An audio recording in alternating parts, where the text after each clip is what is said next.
नमस्कार, आप देख रहे हैं दैनिक साथी हरियाणा। मैं हूं आपके साथ आपका साथी अमित विश्वकर्मा। साथियों, नया साल 2026 शुरू होने वाला है। ऐसे में रेवाड़ी शहर को क्या उम्मीदें हैं, आज उस पर बात करेंगे। रेवाड़ी शहर लगातार करवटें बदल रहा है, यूं कहे तो एनसीआर का हिस्सा है। गुरुग्राम में हमने लगातार गुरुग्राम को विकास की ऊंचाइयां छूते हुए देखा, लेकिन यहाँ पर तमाम समस्याएं भी उसके साथ आती चली गई।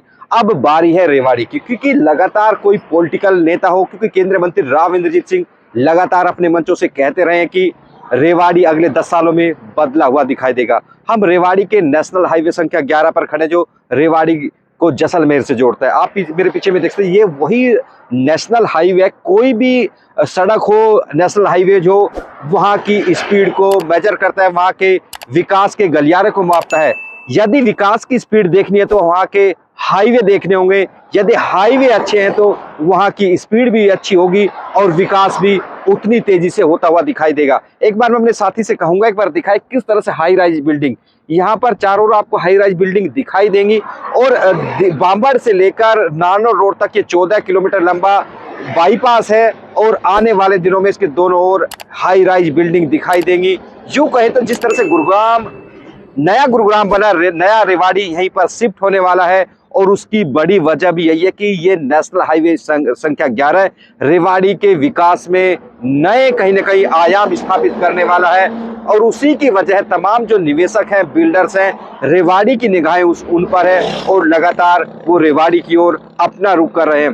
क्योंकि इसका बड़ी वजह भी है, रेवाड़ी से 4 नेशनल हाईवे गुजरते हैं। उनमें Rewari Jaipur national highway, Delhi Jaipur national highway 48, जो कि देश के सबसे व्यस्तम राष्ट्रीय राजमार्गों में से एक है। इसके अलावा बात कर ले, जिस हाईवे पर हम खड़े हैं, हाईवे संख्या 11, जो कि रेवाड़ी से जैसलमेर को जोड़ता है, राजस्थान को जोड़ता है। वहीं उसके अलावा बात करें तो रेवाड़ी पटौदी नेशनल हाईवे, हालांकि काम अधूरा है लेकिन उस पर भी काम चल रहा है। वहीं उसके बाद रेवाड़ी रोहतक हाईवे, जो कि रेवाड़ी के विकास को चारों ओर से बहुआयामी विकास को स्थापित करने के लिए काफी है।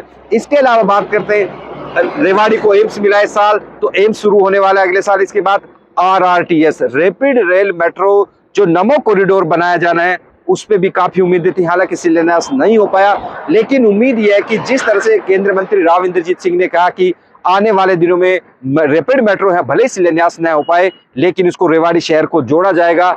जैसे ही रेवाड़ी शहर मेट्रो से जुड़ेगा, आप समझ सकते हैं कि रेवाड़ी की दिशा और दशा किस तरह से बदलती हुई दिखाई देगी।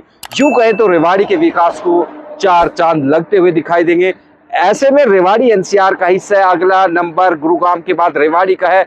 ऐसे में आने वाले दिनों में रेवाड़ी सरपट दौड़ता हुआ दिखाई देगा। विकास की दौड़ में लगातार दौड़ता हुआ दिखाई देगा। कई यहाँ पर प्रोजेक्ट भी आए हैं, लेकिन अभी भी बहुत कुछ करना बाकी है। लेकिन इतना हम जरूर कह सकते हैं, जिस तरह से लगातार यहाँ पर हाईवेज बने और NCR का हिस्सा है, उसका फायदा डेफिनेटली निश्चित तौर पर रेवाड़ी को मिलेगा।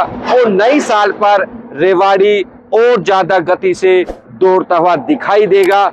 कुछ बड़े जो प्रोजेक्ट्स पेंडिंग हैं, यदि उन पर समय से काम होता है तो शायद उसमें और ज्यादा स्पीड आएगी। ऐसे में सभी नागरिकों की भी जिम्मेदारी बनती है कि जिस तरह से रेवाड़ी डेवलपमेंट की ओर बढ़ रहा है, उसमें अपना योगदान दे, वो भी पॉजिटिव और सकारात्मक तरीके से। नेगेटिविटी हो सकती है, तमाम तरह की आलोचना की जा सकती है, लेकिन एक पॉजिटिविटी रखना भी जरूरी है। और मैं तमाम रेवाड़ी के लोगों से यही उम्मीद करता हूं कि इस नई साल में नई उम्मीदों के साथ, नए पॉजिटिविटी के साथ, सकारात्मकता के साथ हम आगे बढ़ेंगे और नए साल को बेहतर बनाएंगे, अपने शहर के लिए, अपने जिले के लिए, अपने प्रदेश के लिए और अपने देश के लिए। नमस्कार।